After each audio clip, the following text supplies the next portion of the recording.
This is going to be Sebastian's first session learning to move his shoulders over to touch a target. So I'm just going to present the target off to the side, and when he kind of takes that sideways step over with his left front, I'm going to click and feed.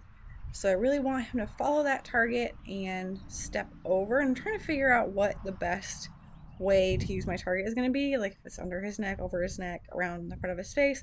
We're going to kind of mess with that, and then I do want him to eventually come to my hand and target my hand and move his shoulders over like that. Because the goal behavior, so present the target, he steps over. I am having a little bit of me walking toward him that could also become a cue as well. I need to watch that. But the goal behavior is going to be sideways. I want him to move sideways. So right now, just working on him following that target, breaking that down, and then I'll have him follow it toward me. There you can see that left front step over. As soon as that does that, I'm going to click and then feed him. So present the target. I'm going to put my hand on his shoulder, and then he kind of stepped backward. So ask again. There we go.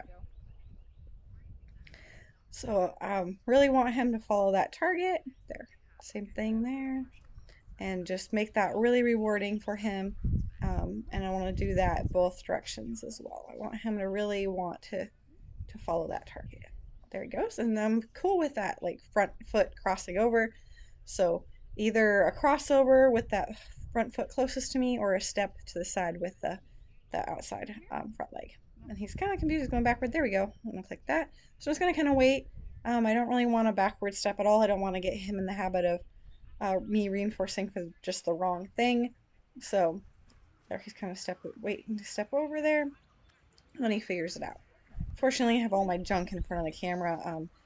You just have to bear with me that the fence and all this stuff's in the way.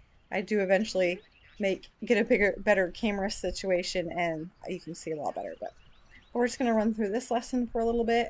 I really want this to be easy for him, and that he really wants to touch that target.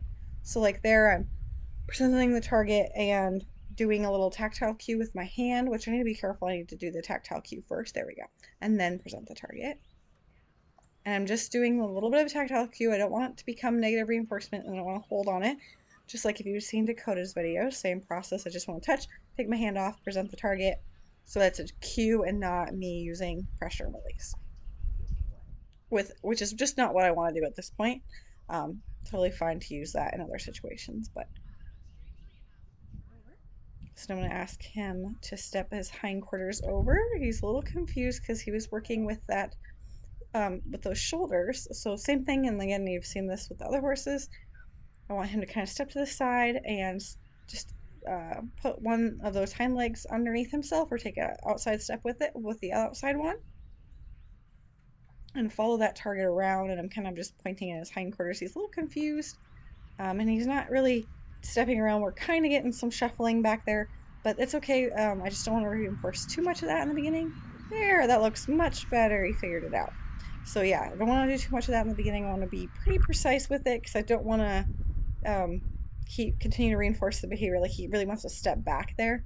I got to be careful of that. He wants to take a large step back with that inside left hind leg, like that big step there. We don't really want that. We want a crossover step. There we go. Like he's going up and around. There we go. So I just kind of kept asking him. I probably should have used a different target for this, but he seems to be following this pretty well. That looks really nice. I'm going to do this on both sides. And I'm really just trying to focus on moving the shoulders and moving the hindquarters separately so that eventually I can put those on cues, and then again eventually make that into a sideways movement. So he's moving his shoulders really nicely there. So I think he's getting a little confused between the two, and that's totally fine. We'll work to make those a little bit more clear for him.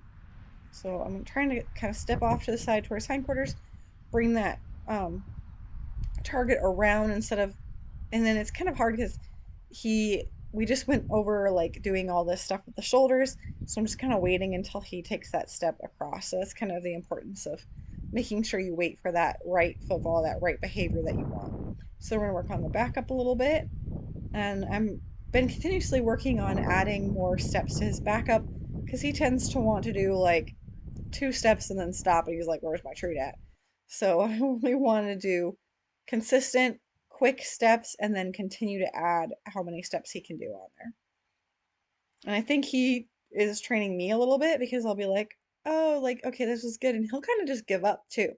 He'll do, the two good steps. And then if I'm asking for three, he'll just be like, nah, okay, I don't need that. I don't want to do this anymore. And he'll go do something else. So I do need to find something a little bit more reinforcing specifically for that behavior. Here's a good example of that. He's like, oh, this is too hard. I can't back up. I'm going to have to. Then he's trying to offer that hindquarter yield again instead. There we go. That was a little bit better backup, but yeah. Definitely switching because right now I'm using just like wet Timothy hay pellets, a little bit of those. And later on I find that the sugar-free, it's like carb smart little horse treats you can get Tractor Supply, those work really great. He's a pretty high motivation without getting like too overly anxious about the food, and those work really good. And I'll do those for certain behaviors like his backup and his going forward, ones that he's not super thrilled to do on his own. So I'm also trying to add in a little bit of brushing or petting or scratching for him. This is taken in the springtime, so when he's kind of itchy and he's shedding out. So work on those hindquarter yields again. Looks pretty good. So really, I want to get that pretty solid, and I want to get a cue on that before I start adding them together. So now I'm working on the stay. He was a little confused. He wants to follow me. It's okay. I'm going to re-cue, try something a little bit easier. I need to click a little bit sooner there. I was waiting too long, especially since he got confused the repetition before. So now I'm kind of adding in this stay behavior between other behaviors, like you saw, like I'm doing hindquarter yields and I'm doing the backup, and now I can kind of throw it in the middle and he knows to stay here. It kind of threw him off in the beginning, but he's starting to add those in, and that's another part of it is, we got to build up the duration, how many steps, how long he stands there, where does he stand, and then what other behaviors is he doing before and after the stand behavior. So there's a lot that has to go into it, but he's doing quite well with this. This looks really nice.